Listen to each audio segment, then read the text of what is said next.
Greetings and salutations, Internet Distance. It is I, Wolfotek, and today we have another delightful video. This time, I did something different. I grabbed this and I threw it in between what I was originally going to plan for today, but hey, that's good enough for me. Please note I've chosen to just stick the word remaster on the thumbnail, just because this happens to be the remaster overview. Even though the term remaster doesn't exactly mean anything special to my videos. What I typically mean by overviews is literally just the case of, I'm going to page through the book, I'm going to point out some stuff, I might give a score at the end. The score is preliminary because I haven't really used it yet. And we'll go from there. I'll give you some basic information on it. This happens to be the beginning of the overview.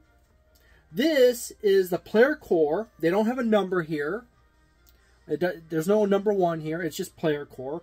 Although later on there will be a player core 2, released, I do believe, in April, or is it April? It might be April. Maybe not.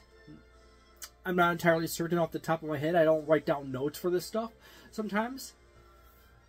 But anyways, yeah, that's one of those characteristics I do in my videos. I don't write down a whole lot of notes. I might have a checklist as to things I might want to go over, but that's about it. I go pretty much off the top of my head and what I see and what I think in the moment. There's no real script. This is still a fairly chunky book, but it's nowhere nearly as chunky as the original Pathfinder Second Edition Core Rulebook. I'll grab that sucker really quickly.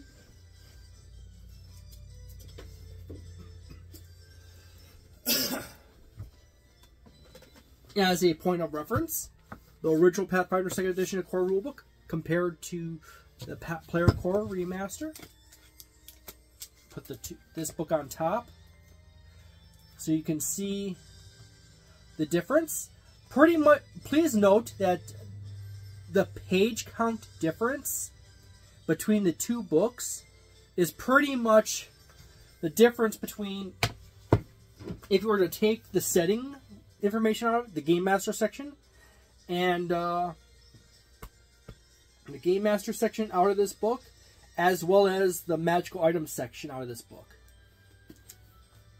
So there you go. Still, it's a fairly chunky book. This one originally MSRP'd for $60. You can buy it cheaper on Amazon and other places. This one currently also retails for $60. It comes out to... See, this is one of those things that I don't write down any notes. Oh, sometimes so I have to look. 463 pages.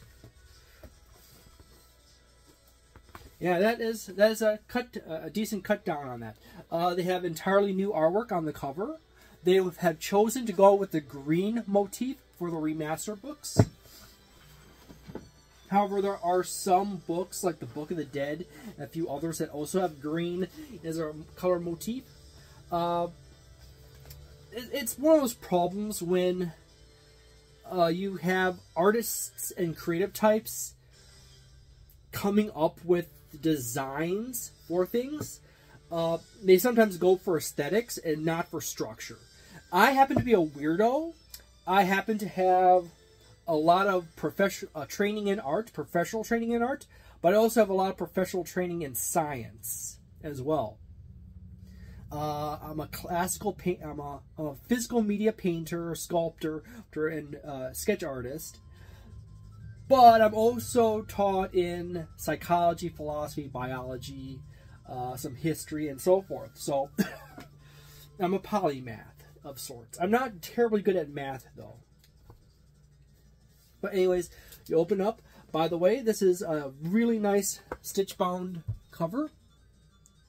Paizo typically always goes with the quality stitch binding in their books, so they hold up pretty well. However, it is to note that, oh, by the way, this is, instead of having just the standard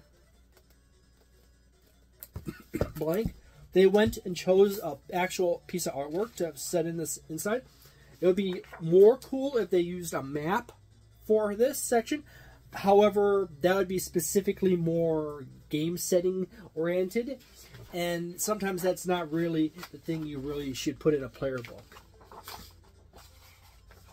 You have a delightful scene of a dragon coming down on top of the iconics. You have a very well laid out table of contents. This helps out greatly for the players to find what they want. They also happen to have a series of artistic pieces symbolizing each section. And they also have a condition appendix as well as a character sheet and glossary and index in the back for all these. All the chapters contain Introduction, Chapter 1, Ancestries and Backgrounds, Chapter 2, Chapter 3, Classes, Chapter 4, Skills, Chapter 5, Feats, Chapter 6, Equipment, Chapter 7, Spells, and Chapter 8, Playing the Game.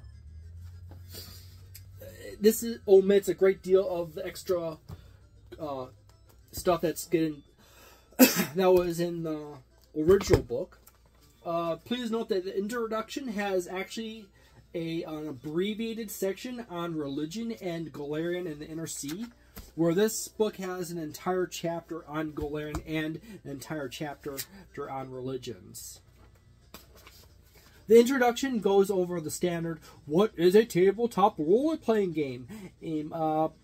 What's a game master, how the game flows, stuff and so forth. Now there's something really important I have to throw right in here. This sidebar right here looks very much like the original sidebar from the original Core Rulebook. Pull that out. Please note that I actually prefer the style of appearance of the original Core Rulebook for the sidebar. That was actually a superior design, a superior choice of colors. Outright, period. It's actually easier to read that over the... Read the dark lettering on top of the white lettering for some people.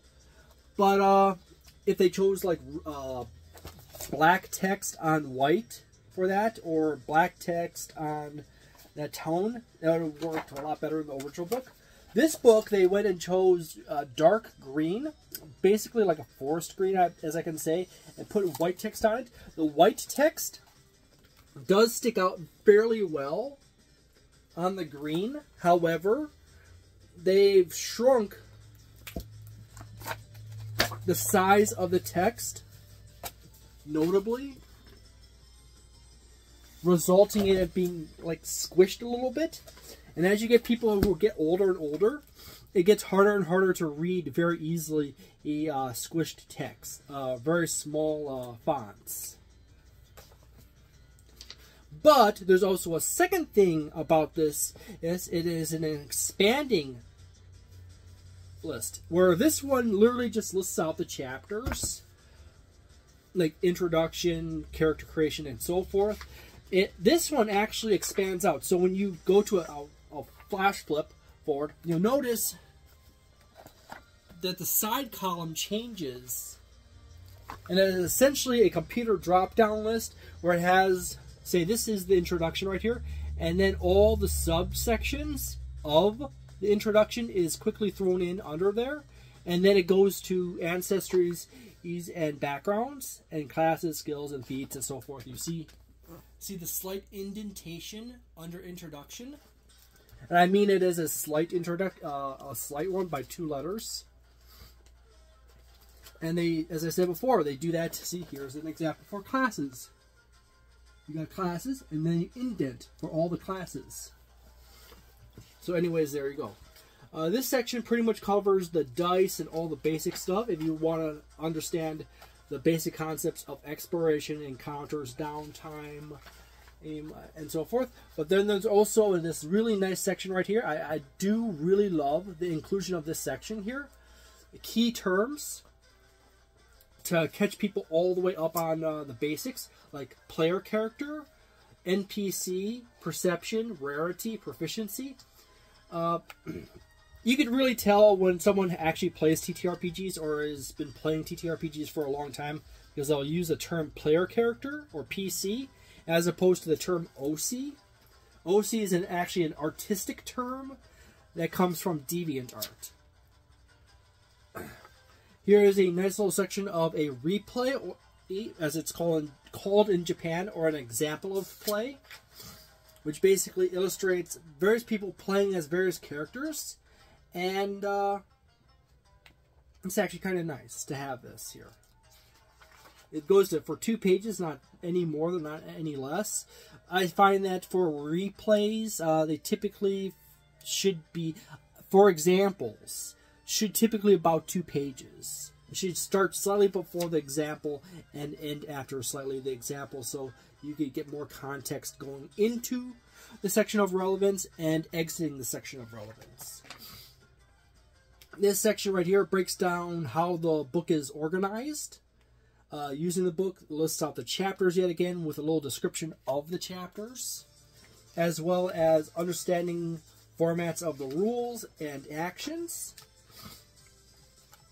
And then teaches you how to read various traits and characteristics of things quickly here. Now we go on to character creation. Typically in this book, there will be typically a double page piece of 2 pieces of art, or a main piece of art at the beginning of each section.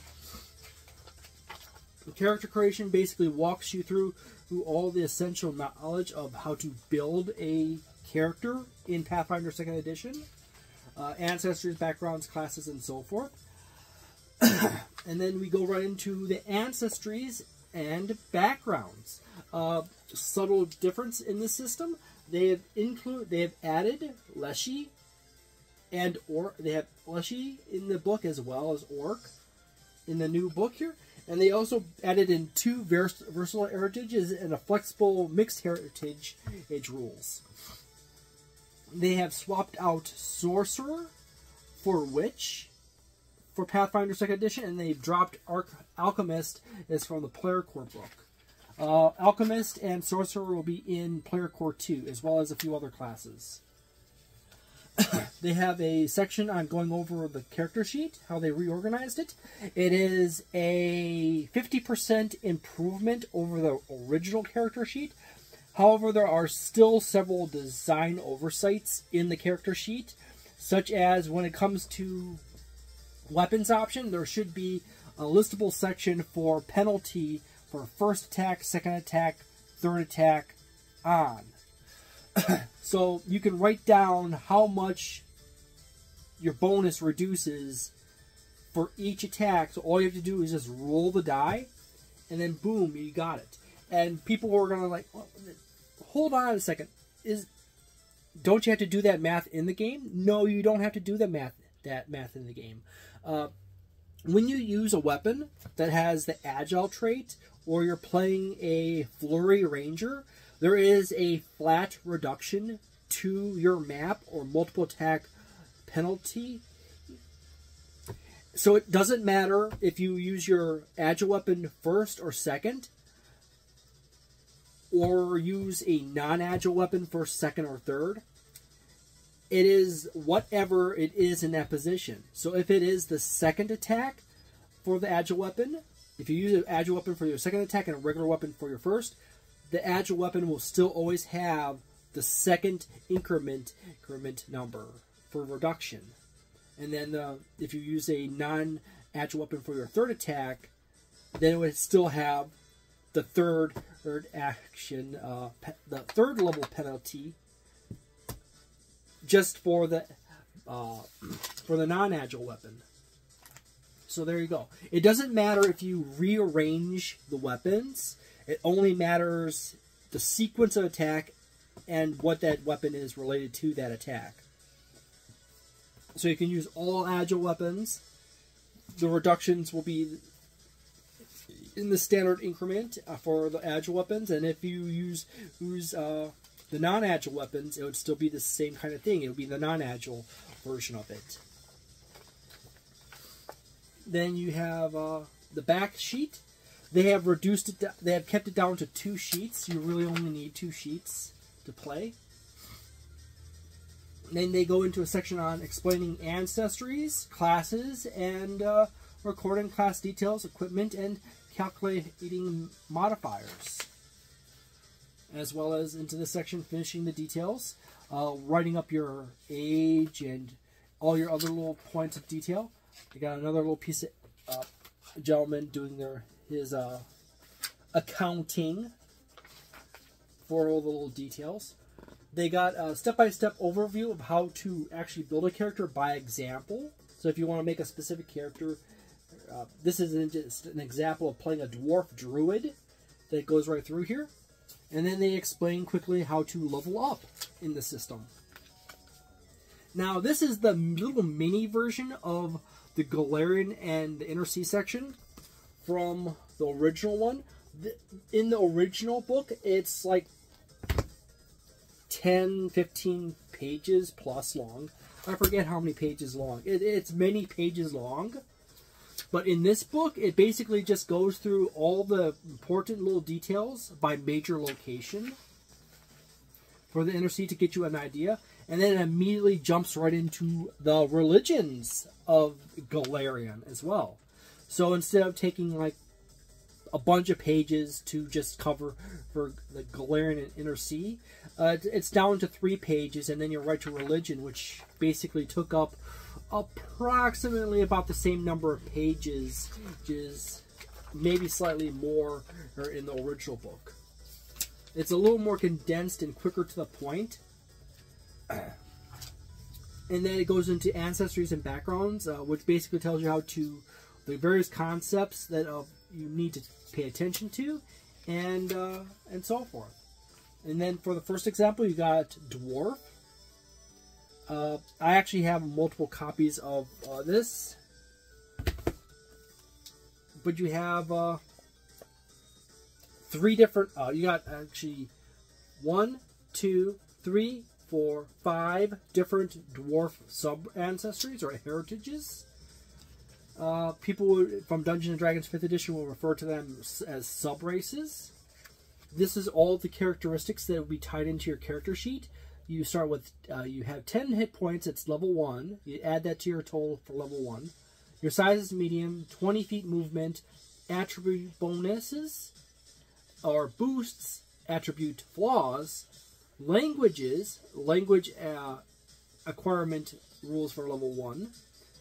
Various traits you need to write down, dark vision, clan dagger, and any other special characteristics for your character. This section right here is largely on the culture of the ancestry. This section is usually the sub ancestries or heritages. This will always typically be the characteristics. And then right off from the second page on, it goes into the ancestry feats for that ancestry. And there'll be key characteristics that you need to pay attention to, like it needs to be strong-blooded dwarf, or and the level. Feat 1 is level 1 feats. Whenever you level up at a certain increment, you can always take that level feat or earlier. So there you go. You basically then have 2 more pages after that, and a piece of artwork of that ancestry in another example, and you go right on to the next heritage or ancestry. And yet the same pattern happens again, and then right off the bottom of the second page goes right into your ancestry feats, and so forth. You have elves, you have dwarves, elves, gnomes,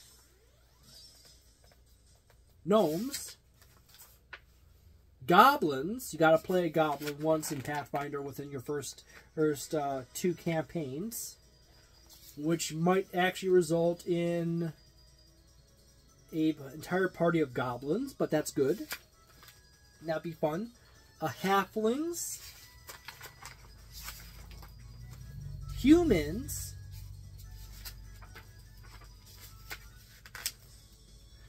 you got leshies, which leshies that were originally in the APG, I do believe, and they were added into the core races. Then you happen to have orc. By the way, leshies are plant people, and they're also pretty much a requirement within the first 3 to 4 campaigns of Pathfinder Second Edition. Then you have the versatile heritages. Now, to explain the concept of versatile heritage, the simplest way to go about it is, by the way, there's 3 of them. There's technically 4. You got Changeling, and then you have Nephilim. Nephilim subdivides into basically the Azamar type and the Tiefling type. And then you have the mixed variants, which you can mix and match at various ancestries. But the basic gist of heritages is that when you go to choose your heritage, you can pick from either the list for that ancestry. So you happen to pick a goblin, and you have options like Iron Gut and Razor Tooth and a few others, or you can go with Changeling Goblin, or you can go with Nephilim Goblin. In the older version of Pathfinder Second Edition, you could go with Tiefling Goblin, or you can go with a Yosoki Goblin.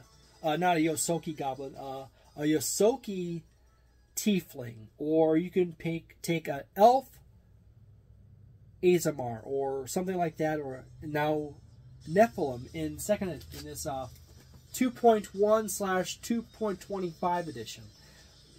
Various people in the Pathfinder Second Edition community says, oh, this is just a 2.1 update. First and foremost, there is technically almost just as many changes from Pathfinder Second Edition to Pathfinder Second Edition Remaster as there was approximately for D&D 3.0 or 3rd edition to Dungeons & Dragons 3.5 edition. Except for there is a whole bunch of other things that switched up from 3rd edition to 3.5. So really, I'm kind of in the camp of it's a Pathfinder 2.25 edition as opposed to Pathfinder 2.1 edition.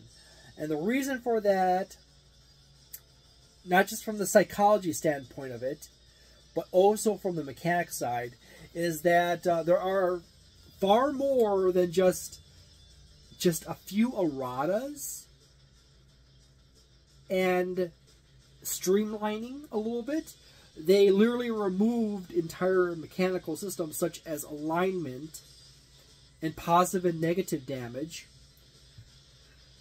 and switched in holy unholy sanctification rules, as well as void damage, various types of spirit damage. You happen to have the background section right here. Background is basically what your character did before they became adventure. I always liked Pathfinder Second Edition because they actually gave you a superior range of options for backgrounds than D&D 5th Edition ever had. And the format is actually pretty consistent and to the point. And the mechanics avoid having awkward term concepts. Or, in the case of Pathfinder 2nd Edition versus Dungeons & Dragons 5th Edition, backgrounds are more consistent in their power level throughout Pathfinder 2nd Edition, with a few exceptions. And those are listed under uncommon backgrounds and rare backgrounds. Uncommon and rare is essentially, I want to play as a princess, but it's labeled as a rare background. I'm going to have to ask my game master, can I play a princess? Because that's a part of the uncommon and rare. It's not very common. The player should not have the expectation of like automatically having it. You should ask your game master if this is permissible in your campaign. And incidentally, I have personally tried to play a princess or work in being a princess numerous times in various campaigns with various game masters. Doesn't quite work out. I originally tried to in Dungeons & Dragons 5th edition. I originally intended on Mads being a actual princess, or at least a duchess, but that was shot down. And I've had Grace that I've basically tried to work in the I tried to be like starting from like, oh, I would really love that it turns out that my character is a princess at some point later in the campaign, or later on as I moved on from that. Oh, this time I'm going to give the game master or the dungeon master the opportunity to decide if my character happens to be a princess for the campaign or a prince. I mostly go with the princess route. We happen to have here a nice selection of backgrounds. There are no uncommon or rare backgrounds in the core rulebook. They're all in the secondary books for Pathfinder Second Edition. You have a quick section on languages. They also include a little bit of section on regional languages, common languages, uncommon languages, and even sign language, which is very nice. I actually learned how to do sign language back in high school, and I also learned how to I could read Braille back in grade school. I'm really rusty at it. I know the basic signs like house and airplane and airplane land and airplane crash and reading a book. You got a book in your hand, you use two hands, and then you point at the book and you put it to your head and you're reading the book, and stupid and a whole bunch of other stuff. But on to the next thing. Then we go into the section on that explains classes, and there's various key points in this class. And as I said before, the bar on the side expands. You got actually a whole page this time for classes for the chapter, and it explains the key concepts or the mechanisms in the class. And then it gives you various classes, the page number, which is actually really nice in this book. And then they give you the iconic and a quick description of the iconic like right below each class. And then you start into Bard. You'll typically have Liam, or you'll have the iconic on the base page here. This is actually Lem. And then you have a quick description of the Bard in a very fun way up here. Key attributes, how much hit points. So if you happen to have picked the dwarf earlier, I believe with the 10 HP points, and then you choose Bard, you take the 10, then you add the 8 to that, and you got 18 in HP right off the bat. I actually like that system. This section right here basically describes what this class basically does in combat, in exploration, and downtime, right here. And these are characteristics that are very common to the class, as well as things that people think of when they see the class in action. And then, much like the ancestors in the beginning, this column right here is all the characteristics or modifications, like your initial proficiencies, your perception, saving throws, skills, attacks, defense, spells, and class DC. You go from the second page to the third page, and it starts out with your level up progression table, what features you gain at a particular level, and then it starts out listing the base level 1, level 0 characteristics, explaining how to heighten spells, cantrips, initial proficiencies, spell repertoire, and so forth. In the case of spellcasting classes, they'll give you a spell rank table here from level 1 to level 20. How many cantrips, if you get cantrips here. First level all the way to 10th level spells. And then at what level will you get, not level spells, ranks.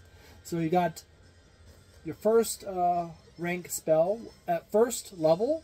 Your first rank spell. How many ranks do you have? You got 2. By the way, I think they screwed up because they went to using the term rank.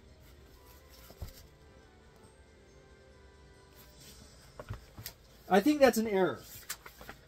I'm going to go to another class.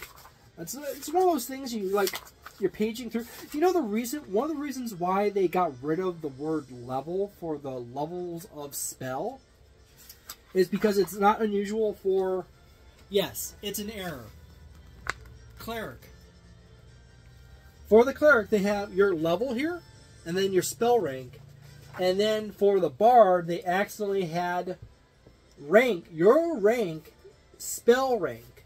So my theory is that when someone was typing through this book in a hurry, they typed in, they hit the key, change level to rank, and the computer accidentally changed your level to your rank. So there you go. Incidentally, from there on, after explaining your basic mechanics, the universal mechanics that applies to all bards on the first page, second and third page, they will eventually go into the subclass mechanic for that class, and they'll list out the characteristics you gain for those subclasses, and then once they're done explaining the subclasses, they will go to features as you level up from after level 1 to level 20. So you go from basically level 2, what you get at level 2, level 3, level 4, level 5, level 6, level 7, and so forth. They'll oftentimes set in a little box here that basically has key concepts for unique characteristics of that class. One of those things with Pathfinder Second Edition is that each class will typically have their own special set of terms that relate to what they do, as to change up of how they play in subtle manner. There's a different focus for each class. And then, after they're done with explaining all of your level ups from level 2 to 20, they will have a list, a list of feats, and as your character levels up, once you get to a level in which you can get a class feat, you can acquire a class feat either at that level number, say like at level 2, or you can pick level 1 feats for that class, and you can continue on. Some classes gain class feats at level 1, and then every even number after that, and some classes only get feats at every even at a very basic interval. So you have a level 2, level 4, level 6, level 8 feat progression, but there happens to be also level 1 feats. Yet again, there's also general feats and other feats in the book that say you can take an extra class feat at such and such level, or you can take an extra skill feat. You can swap this feat into that feat or something, or that extra ancestry. So it goes all the way from level 1 to 20. Even if you can't take the level 1 feat at level 1, there'll still be level 1 feats. And then they'll also intersperse throughout the book examples. And these examples are really good for, say, you're in a hurry, you want to make a character. You look at that, you arrange your attributes in the order they suggest. You pick your skills from that list, you choose that muse, and then you basically just add in the spells and the feats and so forth from there, and you're good. Usually goes for a few pages on the feats for each class. Some classes have very few feats, and some are really loaded up. Yet again, the same pattern for all the other classes. You got the main piece of artwork for the iconic. You got basic description. You got your core mechanics thing right here. In the case of the cleric, it's wisdom, and you get 8 hit points. Basic description of the class's role and nature. Proficiencies and skill, other things. And you got, yet again, the same thing throughout all the classes. And it doesn't really... I think that piece of artwork was in the original Core Rulebook, by the way. And it does the same thing again. There's also examples and so forth. You got Laney, the druid. Same kind of concept yet again.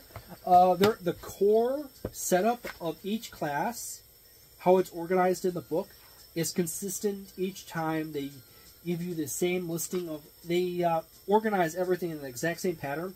So once you learn one class, you understand how all the other classes are structured when you read them quickly through the book. But then there's also stuff that is unique to that class, like wild, what's referred to as wild shaping or wild forming or other fun stuff like that for the druid. What is their new what's the new term?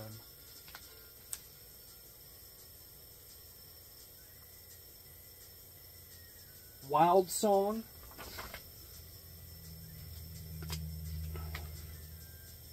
Oh, that's the language, which used to be known as Druidic, which weirdly enough is a term that cannot be copyrighted by Wizards of the Coast because Druidic is actually a language. That's another small detail I have to point out about Pathfinder Second Edition Remaster. They got a little crazy with the renaming of stuff, tossing out old terms and adding in new terms, even though if Wizards of the Coast decided to sue Paizo over the use of the word Druidic, or half of the stuff that was in the original Pathfinder Second Edition, Wizards of the Coast would lose so hardcore and so fast on that. It's not funny, because numerous words or combinations of words actually could not be copyrighted, because that's actually a concept or term that predates TSR. A lot of original Dungeons and Dragons was basically Gary Gygax reading through a lot of novels and lore of various cultures, and then reinserting that into Dungeons and Dragons, as well as his friends and Dave Arneson and so forth. So there's actually a really good chance. There's a really, really good chance. I'm not joking. There's actually a really good chance that if Wizards of the Coast truly tried to sue someone over having a game system super similar to Dungeons and Dragons, with a lot of similar terms, that Wizards of the Coast could actually run into a situation where they could lose ownership of Dungeons and Dragons, because the argument could be made, people could literally show up with thousands of books explaining ancient cultures and novels that predate Dungeons and Dragons, and it would turn out that like 95% of all the stuff in Dungeons and Dragons predates Dungeons and Dragons, and everything else, and a lot of the other stuff like the procedures and the rules and mechanics cannot be copyrighted. So all Wizards of the Coast would end up with is these tiny little bits of like the imagery of a beholder with the name of beholder, or the imagery of a mind flayer with mind flayer, or various other certain terms, but I think they end up losing massive amounts of ownership on it. So, by the way, I do actually have relatives that are lawyers. I have connections and relatives who are lawyers, work with lawyers, or have worked with lawyers of many different professions. And I also have various relatives and friends who are really big into novels and studying history and other fun stuff. It is actually truly a situation, if someone got into a lawsuit fight with Wizards of the Coast over Dungeons and Dragons and terminology in it, that Wizards of the Coast would literally lose ownership of Dungeons and Dragons. Not the word dungeons, not the combination of words of Dungeons and Dragons. but they would lose so much control of it, it would not be funny. So, there you go. As I said before, each class has subclasses, with exceptions. Fighter doesn't have subclasses at all, and Wizard doesn't have subclasses, but they do have features. In the case of Fighter and Wizard, they do have features that you can mix and match to make your own subclass.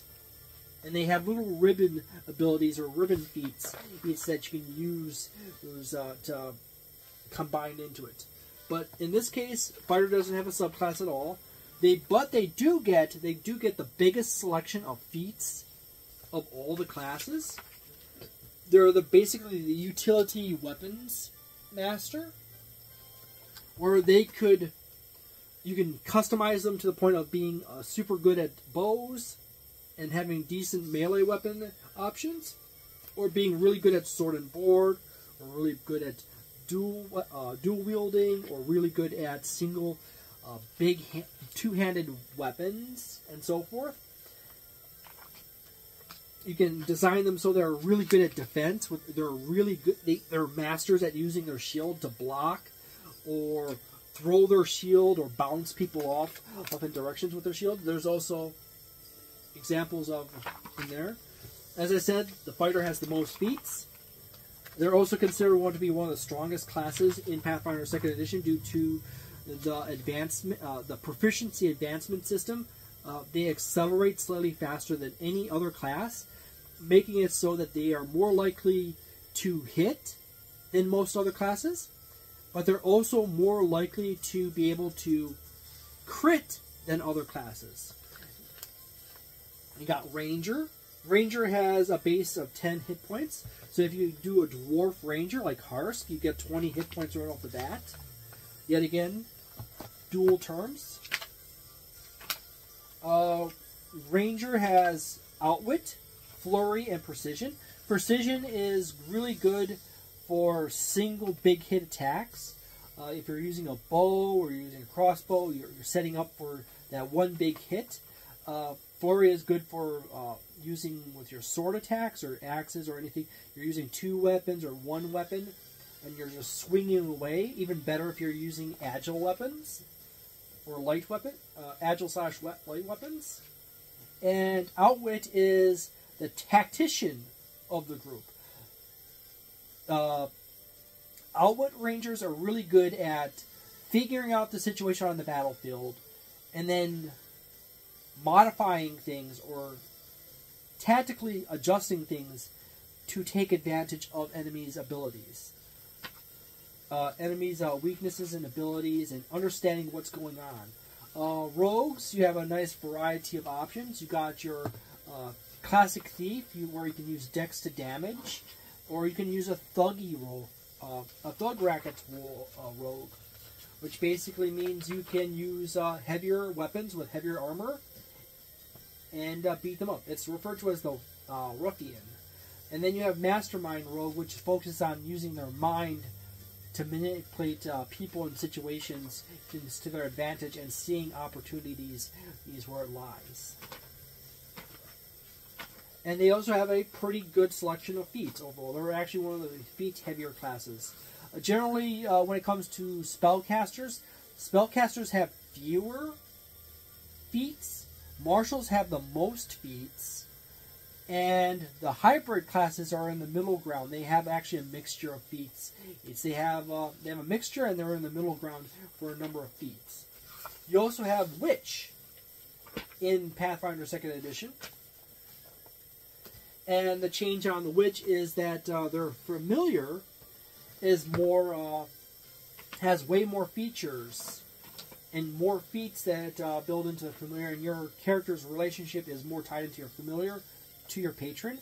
Basically, it's Pathfinder Second Edition's version of the Warlock from D&D 5th Edition, except they have full level spell progression. They have the capacity to have any of the families of magic. They can have Divine or Occult or Arcane or Primal. You can have an Ice Witch. You can make an Ice Witch if you want. You can make Elsa from Frozen.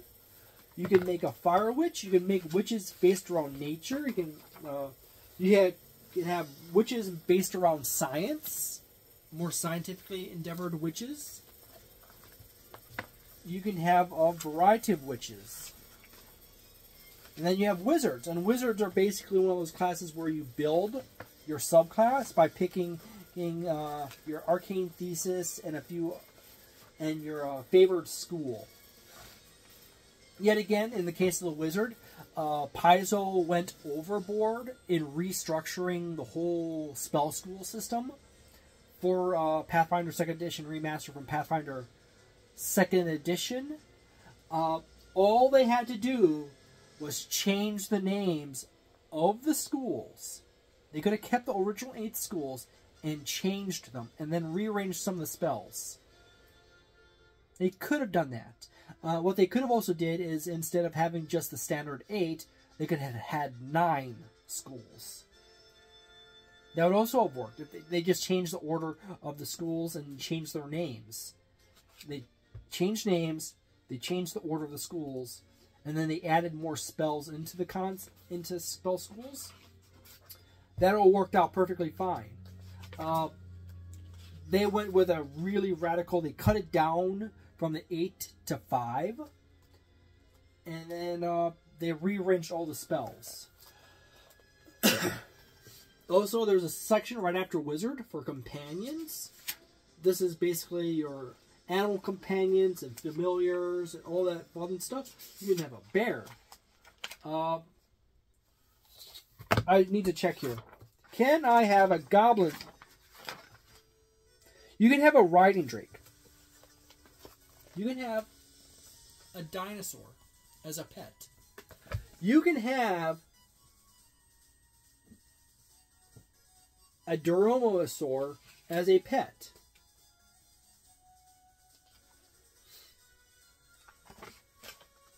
But you can't have a goblin dog. You can have a wolf. Wolves are cool. Where's my goblin dog? Paizo, where is the goblin dog? Seriously, everyone needs a goblin dog.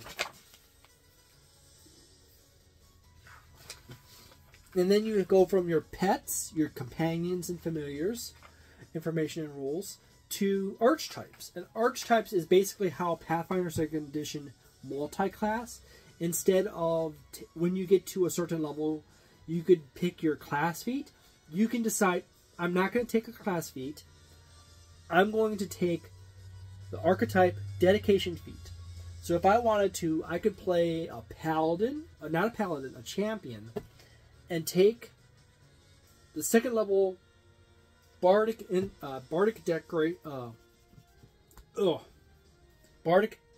dedication feat, and now I have a champion with some bardic features. By the way, champion is in Player Core 2, as well as monk.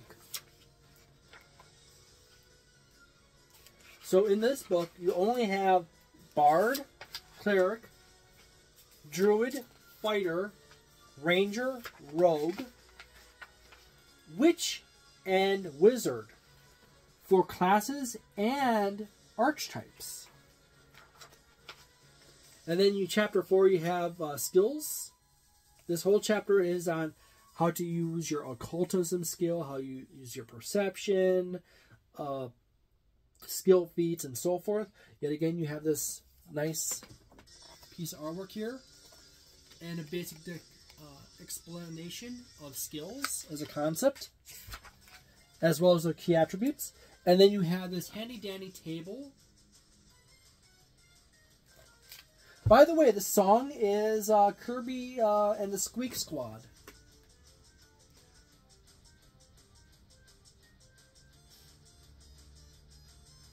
Squeak Squad theme. Incidentally, Squeak Squad is, like, I think one of the few Kirby games I don't have. I really do like the song. I really need to get Squeak Squad just so I can listen to it and play. There's general skill actions, and which you can have trained and untrained skill actions, as it said before here earlier. Oops, too many pages back.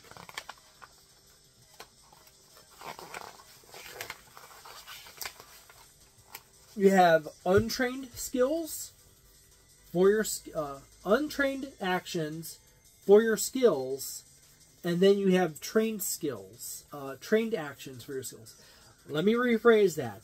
You got skills. You got acrobatics, arcana, athletics, crafting, deception, diplomacy, intimidation, lore, medicine, nature, occultism, performance, religion, society, stealth, survival, thievery, and then you have like lore knowledge, lore skills. But they also list the page in which you can find information on these skills, as well as the key attribute tied to each one of these skills. And then there's a column here with untrained actions that use these skills. So like acrobatics has balance and tumble through. And then there is trained actions such as maneuver in flight and squeeze. And it designates how many actions it takes.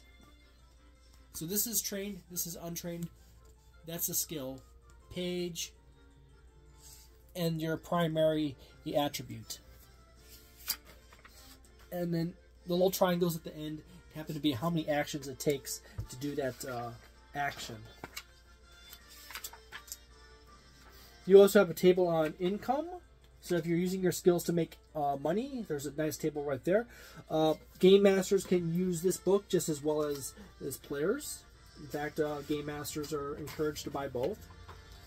However, there's the other book. You have a section on the individual skills itself, such as acrobatics, and it lists out balance, tumble through, maneuver in flight, squeeze, and so forth. And then it gives you the levels of that skill. And it keeps going. And then it gives these, as I said before, these little boxes that give you more detail on them. And as I said before, I'll remind you again, this is an expanding list, much like a drop-down window in each in the sidebar.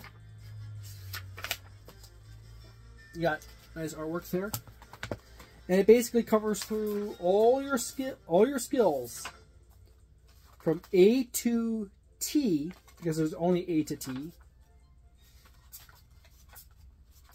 and it gives you all the actions you can give with those skills. And then you have a section on feats. And then there's, as I said here, there's general feats, which are non-skill skill feats. And then you got general skill feats right here, all varying skill feats listed here. And you got a nice little piece of artwork. And it lists them out in various categories, such as your varying skill feats, acrobatics feats, arcana, athletics, and so forth, into subdividing them into different categories. And then it goes through all the feats. Personally, the thing I really, really don't like about the organization of feats is that in this book and the previous book is that they're always listed alphabetically and not by level. This makes it hard for a person to quickly assess, a person with ADHD particularly, to quickly assess whether they should take one of 4 or 5 level 4 feats, or actually level 7 feats. And because all the level 7 feats are spread out throughout this entire section of the feats book, of the feats section of the book. So if you're like looking at, you want to choose between level 7 feats, you go to the first page, you got advanced first aid, and then you go a ways, and then there's battle cry, which is a level 7 on the first page, and then you go a few more feats. There's bizarre magic, oh that's interesting, and then break curse, and then you on the second page, there's no more level 7 feats. You go to the third page, you scan. You get to, third page has expeditious search.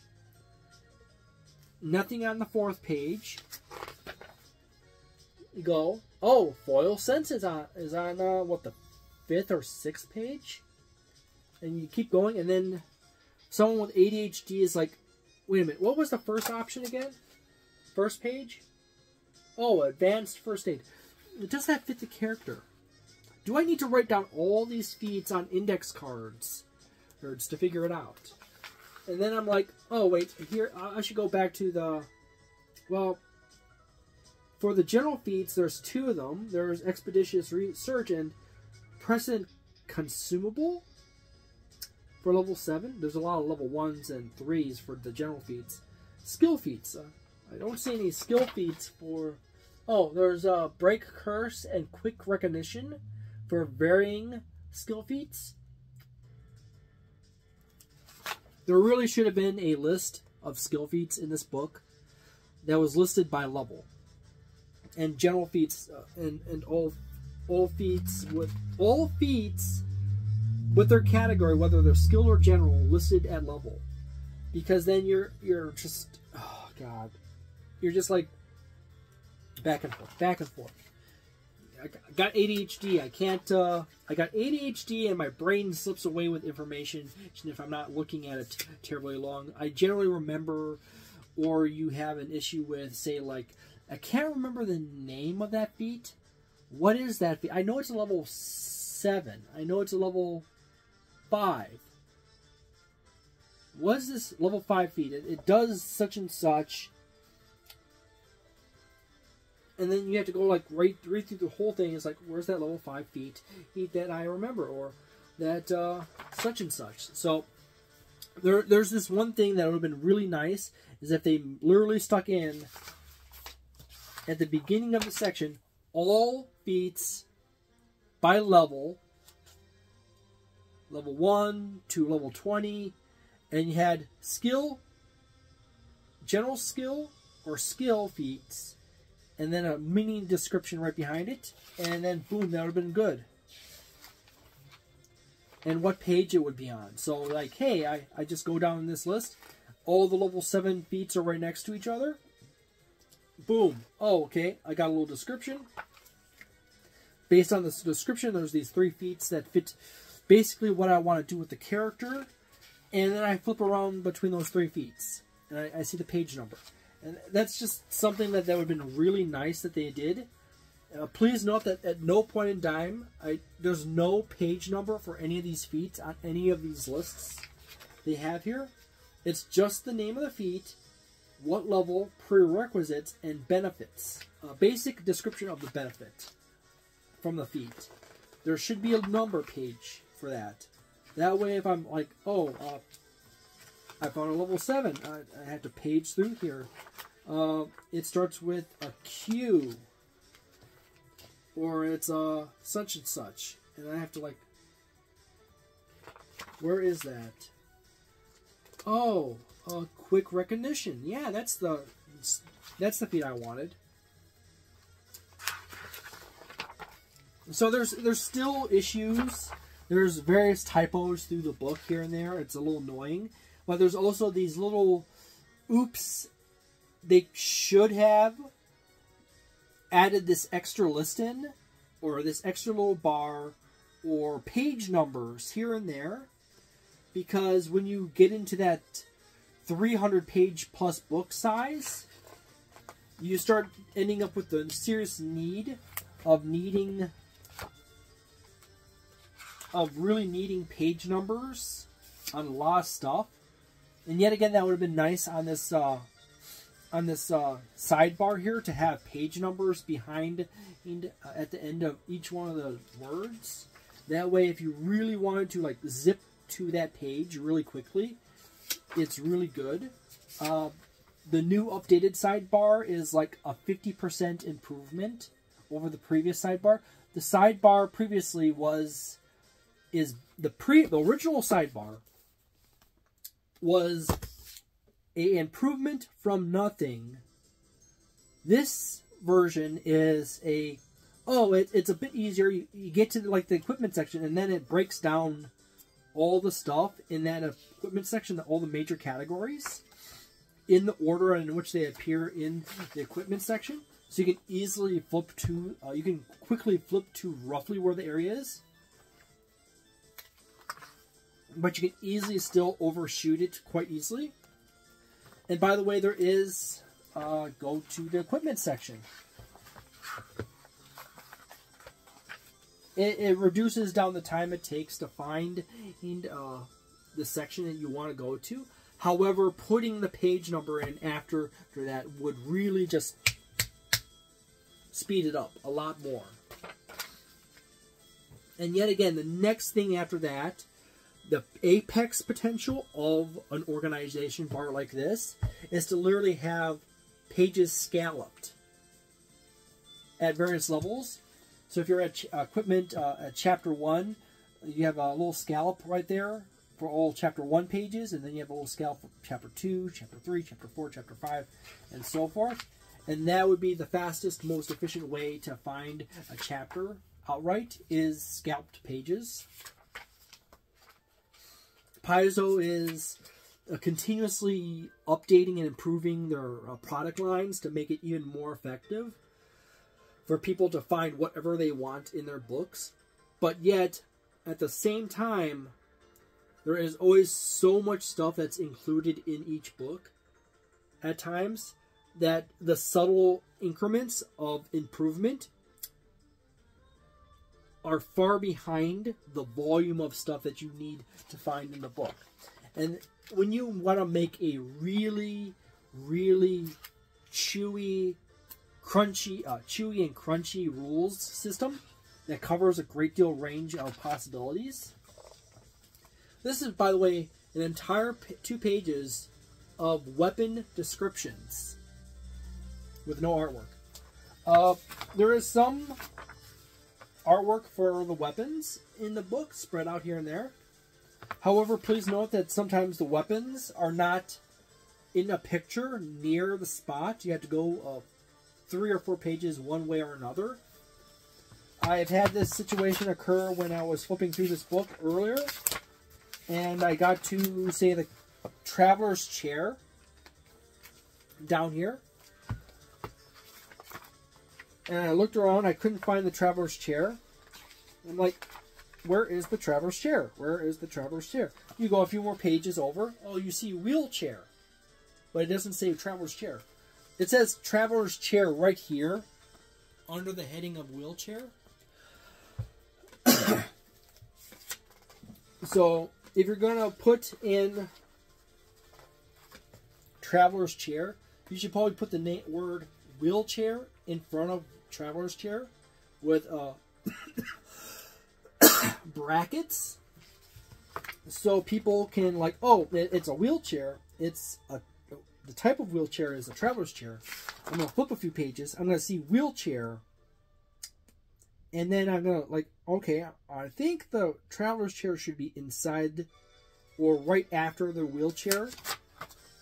Flip to the next page. Oh, no, that's formulas. So I go back and have to, like, read wheelchair. And, oh, there it is.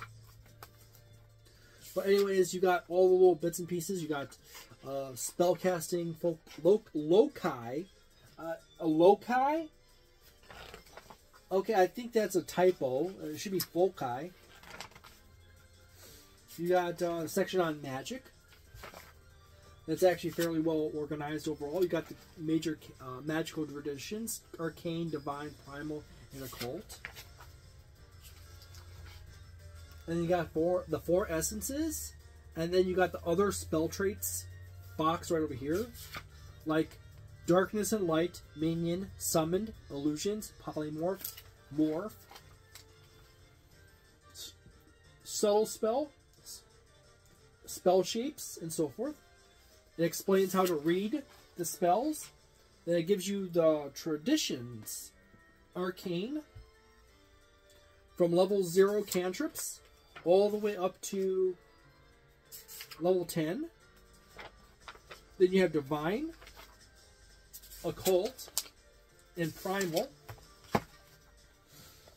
There's some overlap between these traditions, but there's also a whole lot of unique spells to each tradition as well.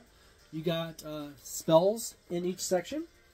There is a lot of really neat concepts that they Paizo developed for spells. However, there's a few things that probably could be added in or adjusted here and there, you know, and so forth.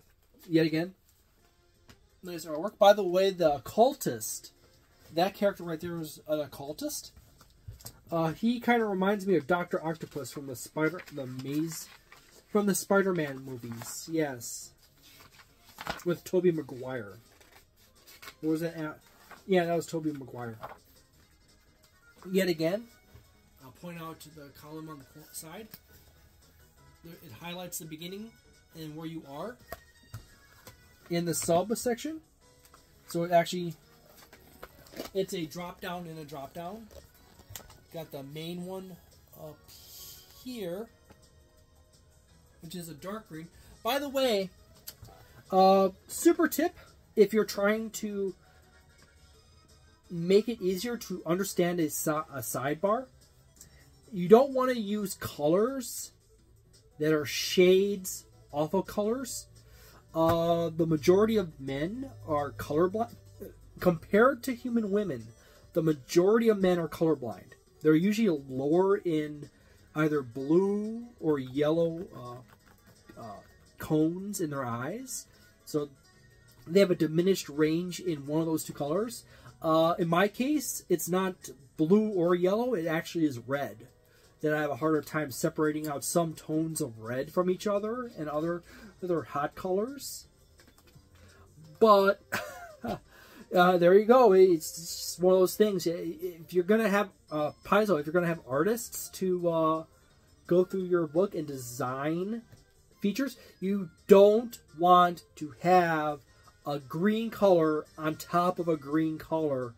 If it's a player aid or a game master aid for quickly finding stuff or understanding things, because similar tone colors blend together or just disappear entirely.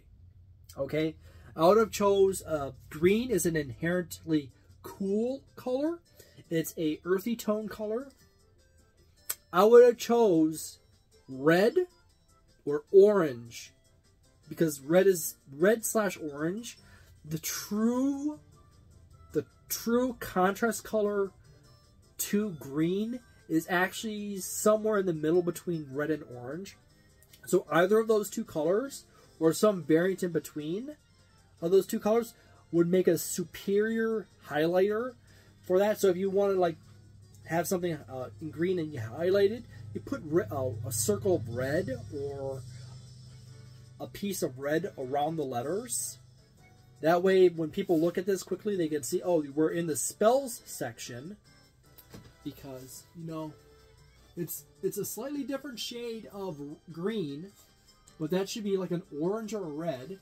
And then you have another type of orange or red right here. It's a drop-down list with a drop-down list with a drop-down list. So you want to go with the same logic. Like you can use that as dark red. You can have that like be light orangish red, and then you could have that be orange for the third drop-down list, and you go down to a lighter shade each from there on. But that would truly help out a lot in quickly finding things and understanding where things are, and whether you're inside of a drop-down list in a drop-down list, or or in this case in the book, a subsection within a subsection within a subsection. Summoning traits table right here. Overall, it's really hard to hold the book up at head level, seeing as it's still quite heavy. And then you have, oh, by the way, I wandered right into a new section. As you keep going, you eventually go to Z, T to Z section. Yet again, they crammed a bunch of letters together like T to Z, even though it takes multiple pages, but they could have had that all separated out in the drop-down list. And then you eventually get to focus spells section right here. And then it's a new drop-down list right there, sub below spells. That letter list should actually dropped or popped back up into the spell category. Should have not. It's like a different, could that be counted as a separate list within spells of spells? spells by letter. Yeah. Instead of having spells and then you have spells again, you should have like spells chapter, spells by letter. Yeah. And then you have focus spells, and then you have by the classes, because focus spells are organized by classes. And then when you get to cleric, you happen to there should be another drop-down list that appears in here that's indented that way that goes by cleric domains. So you have a drop-down subsection of a subsection of a subsection of a subsection with another tint, and yet again, not using green on green. That's a good idea.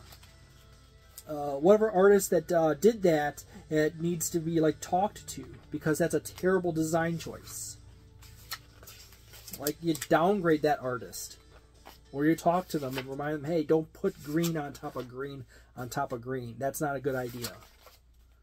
Particularly if someone is green colorblind, which is actually really common with men. Woe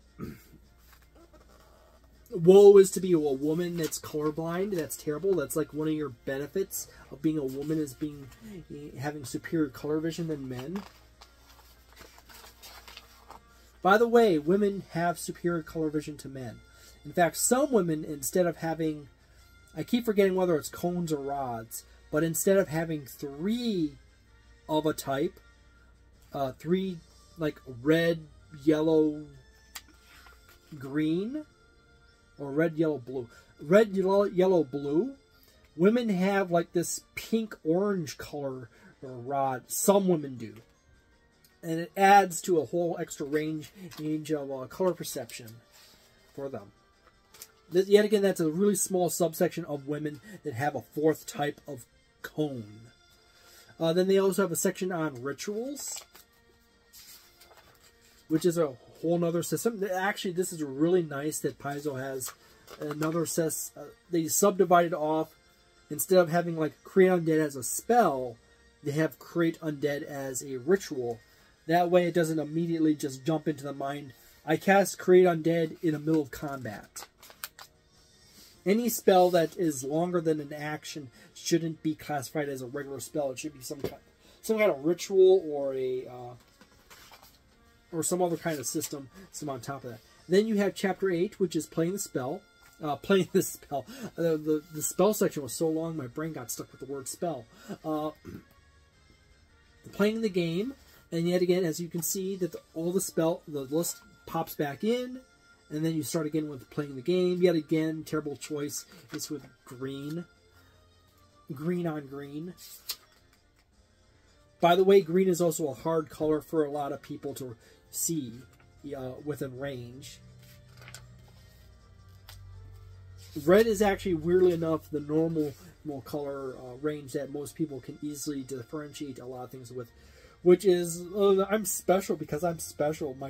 My deficit in color range happens to be in an abnormal spot. But anyways, it goes through how to play the game, range penalties, spell DCs, all the essential skill checks and so forth, your damage rolls, saving throws, and so forth, explaining all the key little mechanics like weaknesses and resistance. Another point where your character hit points, healing, and dying mechanics. Yet again, as always with Paizo, there's some really nice artwork spread out through it. They're actually pretty consistent in style. There's some TTRPG systems I've come through that the art style is so all over the place, it's actually detracting to it. So there you go. The original Pathfinder, their first edition, or Pathfinder Roleplaying Game, had inconsistent art style with a lot of its books. So there you go. You got a list of various actions. Basic actions.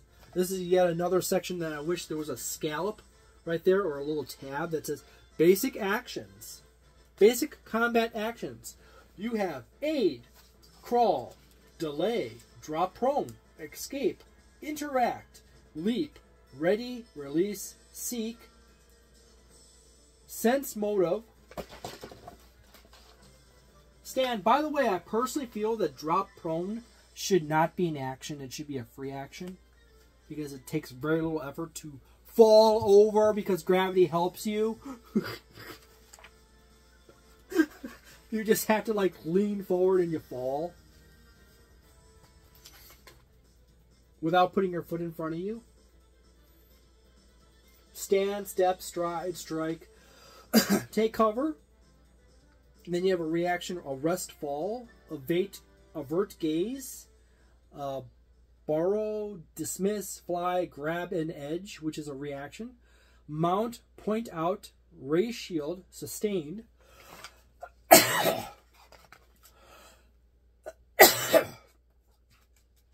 It's all your basic actions.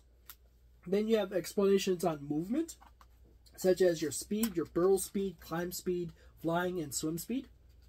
Falling, rules, explanation on movement, how to calculate and flanking and so forth, effects and conditions. That's a long list of conditions. If there's like anything that probably should have been shortened for Pathfinder Second Edition Remaster, it might have been the condition concept. Because that's actually one of those things that really hangs up a lot of players that come into Pathfinder Second Edition, is sheerly how many conditions there are. Then you have explanations on types of area of attacks, such as cones, emanations, bursts, lines, and so forth. You got into afflictions here, which is handy section for the game master, but also useful information for players. They could, if Paizo really wanted to save space in this book, they could have taken the afflictions out of the book. That's something they could easily have taken out of the book, which is only 2 pages, but they would have saved a bunch of space. They got an explanation on perception and detection, encounter mode, exploration mode, and downtime mode. Conditions appendix, which yet again goes over the conditions again, but in deeper detail. You probably should put like a tab bookmark right on the conditions section because people go to that so often. But it's handy that it's right before the character sheets, because that makes it really easy to go and hunt down. You have 2 major character sheets that you really need.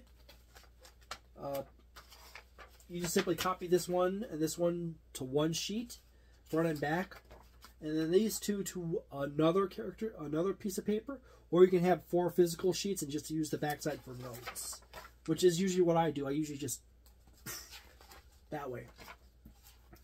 So there you go. And then you have the index in back. I do say that this is rather interesting. It is kind of concerning that there's numerous day 1 erratas for this book already that Paizo had to release because of a bunch of errors in terms and words. I've already pointed out a few of them, and then there was some I really wish they didn't use a combination of colors, and they should have put page numbers here and there or to make it really fast. Putting page numbers after spells or the little subsections in spells or other things would have sped things up really fast. Same thing would have worked with this book. All Paizo would have to have done,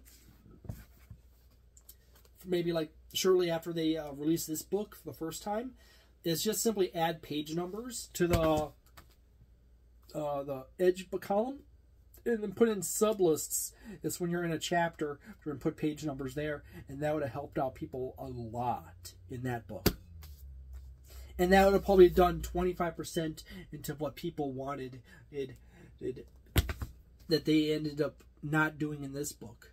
Is just simply make a better drop-down list.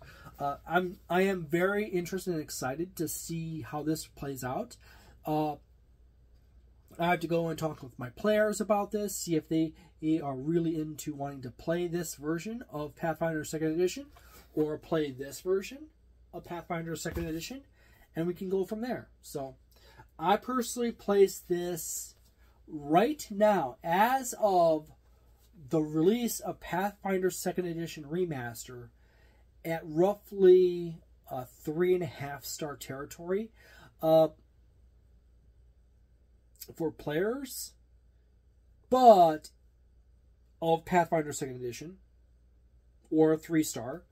But if you're new to Pathfinder Second Edition, this is actually like a 3.75 star. So it goes up to near 4 stars, or maybe like 3.95, 3.85 or 3.95, simply just because you won't have the problems of having to read through this book and figure out, okay, what is the new name for such and such spell?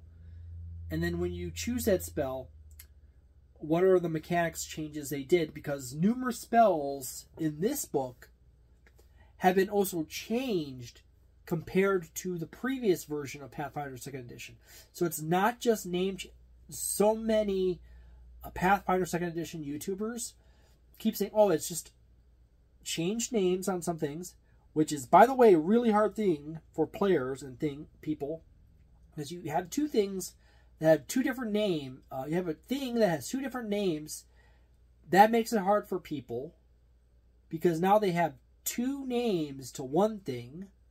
And then you've also changed a few details in some of those. So like you have 5... Let's use this really dumb example. This is really dumb because it's super simple, which is not an exact representation of the level of change.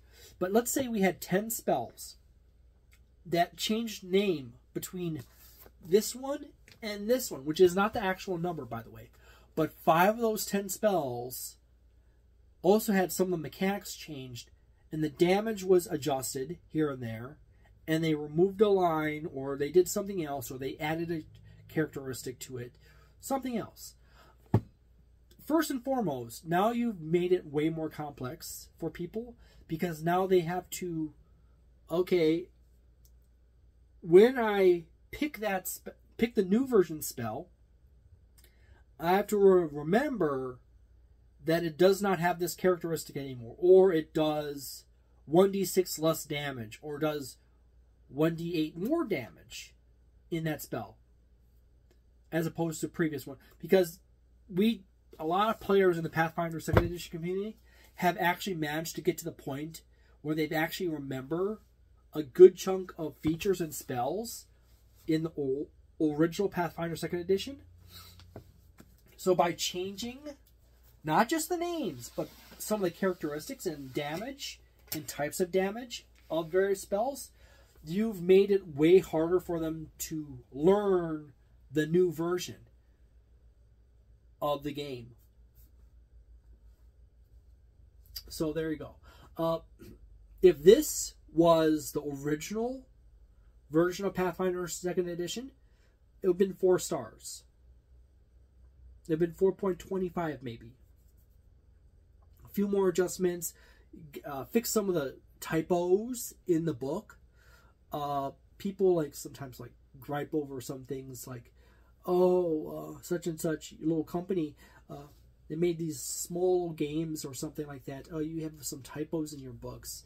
Paizo hires an army of people to make their books, and they still have typos in their books. Wizards of the Coast still has typos in their books. So please don't get so far up your butt to think that a little company can do it better. Sometimes little companies can do it better because only a few people work on a book, and then the editor can quickly go through the book and then fix a lot of the errors. And they have time to actually carefully read over some stuff before they send it to the printer. But still, even then, they're small companies, and big companies, they make errors periodically. So there you go.